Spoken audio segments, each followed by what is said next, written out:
ვინ იძლევა ჭეშმარიტებას, ანუ ის ტიპები, ვინც აკეთებენ მანქანებს, ანუ ეს სწორედ ეგ არის ჭეშმარიტების საზომი, რომ მე თუ ვიცი რაღაცა სამყაროზე, მაშინ მე გავაკეთებ კარგ მანქანას, ანუ გავაკეთებ კარგ ატომურ ელექტროსადგურს, გავაკეთებ კარგ ჰიდროელექტროსადგურს, გავაკეთებ კარგ საბრძოლო მანქანას. მაგრამ იყვნენ მეორე ხალხი, რომლებიც ამბობდა, რომ არა კაცო, ეგ კი არ არის ეს არის მე მოვიფიქრებ სამყარო როგორია და აქედან გამომდინარე მე შენ ყველაფერი გეწოდინება. ეს ხაზი იწყება პლატონთან და მთავრდება აინშტაინით სადღაც რა. რომლებიც ამბობენ, რომ ჭეშმარიტება მოფიქრებადია და სულ არ მჭირდება მე ესა. მე მგონია რომ თავდება აინშტაინთან მიჯდება. დიდ ფიგურას ვამბობ მე თორე ახლა.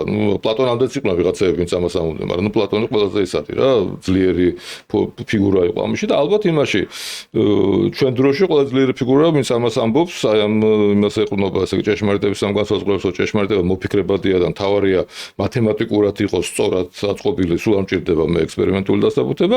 ამაში ალბათ ყველაზე ძლიერი ფიგურა არის აინშტაინი. შეიძლება ალბათ ასე ითქვას. ხო, ნუ მეტი ახლა მე არ ვცდები, მეტი თეორეტიკოსი ვარ. ჰოკინგსის რივე. ჰოკინგი ხო არა, იცი როგორ იყო, აინშტაინმა ამას ყველაფერს საფუძველი დაუდო.